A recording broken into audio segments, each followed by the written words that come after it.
Hey garden friends, it's Mel with Succy Crafts and welcome to my garden. Today I'll be making this arrangement and you'll watch me as I go step by step in the planting process.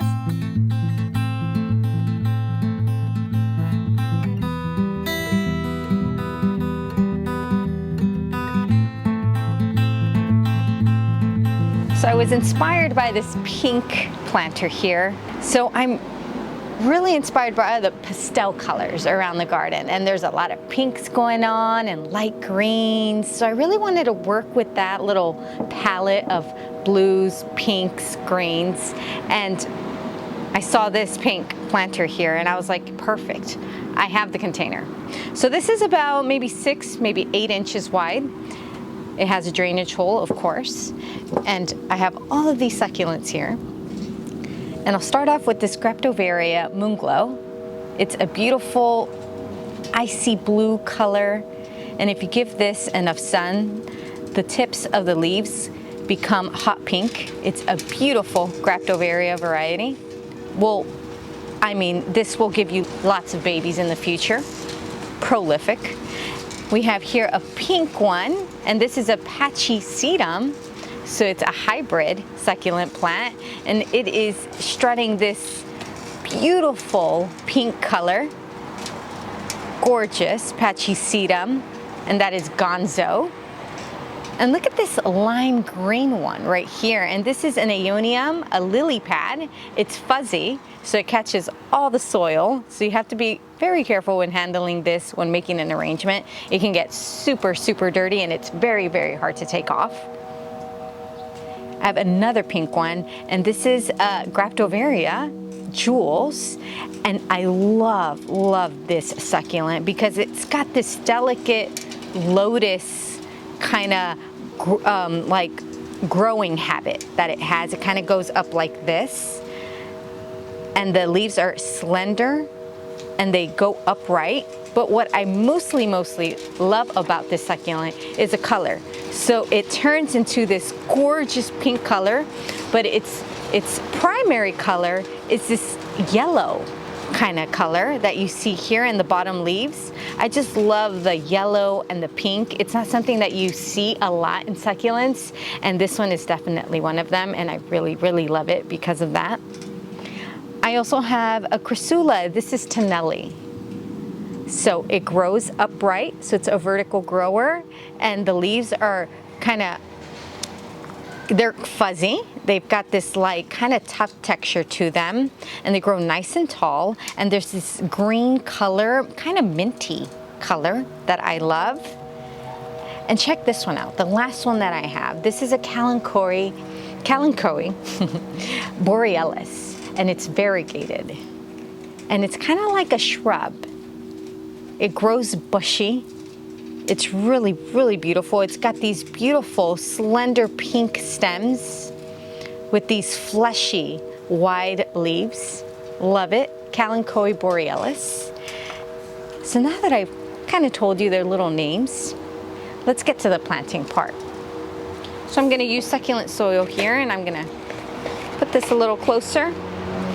Very gritty soil, well draining soil. That's what succulents love. They don't like to sit in water at all. I like to mix regular potting mix with equal parts of perlite. Very simple recipe. Anyone can make it. And I filled my planter here. And I will start with the tall succulents, and I'm going to start here in the back. Take these out. It's a beautiful day out in the garden. It's breezy, kind of hazy. It's not that hot to be the middle of summer. So it's always a delight to be out in the garden when it's not too sunny and hot. But I love it either way. If it were hot, I'd still be out here. But it's nice to get a little break from that. So I've put 2 of the Tenellis because I don't think I'm going to be able to fit all 3. I'd like to fit all 3, but I want to fit everything else. So I'll kind of leave this to the side here. And I'll go on now with my Pachysedum Ganzhou, and I'll kind of tuck one in right there. And I'll tuck another one in by, let me add a little more soil, right here towards the front. So just kind of balancing it out. And I'll go on now with the green, and I'll tuck one right in the back that you can't really see. All right, there we go. So I'm kind of like, it looks very mixed matchy. I don't know if it's gonna work. See if I like it. Go for my Moonglow. I'll put that towards the front, right there in the middle. Oh man, and I am running out of space. This is something that always happens to me. I always want to squeeze as many as I can into one pot, and I've come to that point in this planter here. So I still have the Jules, the Borealis, and they have to go in here. They just have to. So let's see. I'm gonna try and fit the Jules right in the center here.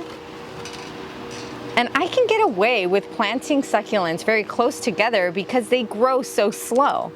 So you might think, oh, are they gonna have space to grow? They really, really will. And they'll just be so happy in there all together. I can probably get 6 or more months out of this planter here, believe it or not. So I'm gonna kind of just squeeze that in there, making sure that I don't break apart that Ganzhou right there. And now all I have left is this beautiful Borealis. And I could plant it right here, but that wouldn't really look right. So what I'm gonna do is I'm gonna shift the Jules. I'm gonna take it out. You know, this is how it really goes. Nothing really kind of goes to the plan, right? How you want it to be. So I'm kind of working with the succulents here. All right, and I've got this Ganzhou. Maybe I'll skip the Ganzhou. Maybe I'll skip this one, or maybe towards the back. No, I'll just leave it out. You didn't make it, buddy, sorry. Okay, I tried my best though. I talk to my plants a lot. Because plants are friends, right? Anyone who is a plant addict will understand that statement. So I'm gonna dig a well here because I really want that Borealis to fit in there. Here we go. Come on, get in there. You know what? I'm making a mess out of it. I really, really am. So now that I'm really looking at it, I think that I added a little too many Tenellis. So I will take one out just so I can fit all of the varieties that I wanted in here. So I'm gonna take that out, and I'm actually gonna pop it right back into the pot there. Beautiful. And I will change it with the Borealis. There we go. I'll add a little more soil.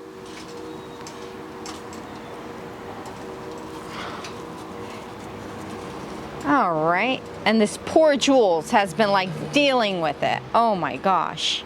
Sorry, little Jules. It's a process.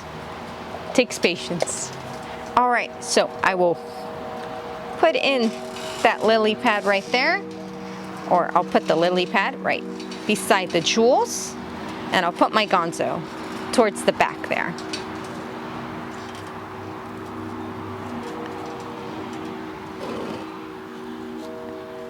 And it's hard for me to plant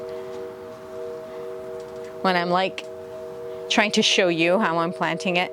Okay, sidetracking. Okay, so I think I made it work. I fit all of the varieties in there. They're well balanced with their colors. And I think that looks pretty cute. All right. So, gonna dust some of these succulents off.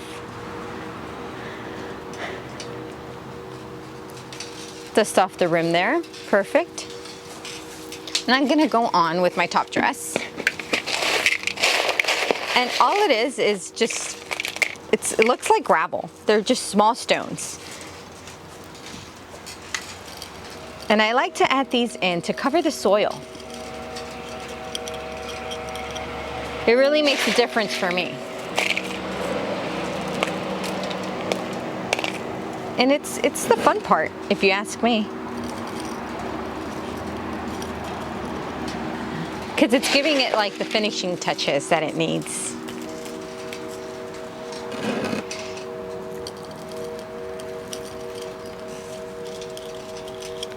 I like to use just plain gravel, but you can be creative and make it your own.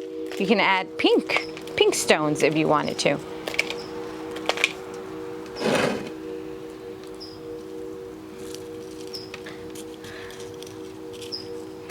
Perfect. All right, and one last little bit here, right in the center. Perfect. So, I'm pretty much done here. So I hope that you enjoyed watching me make this arrangement, even though I had my little trials and errors in the beginning, but I think that it ended up being very nice, actually.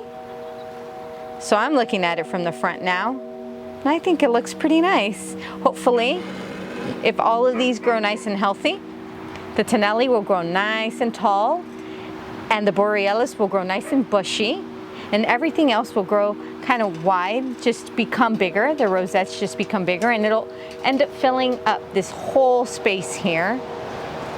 But that'll take, like I said, at least 6 months. So don't ever be afraid or daunted to squeeze them all in. And experimenting on your own is probably the best way to do it, because that's how you learn and gain experience.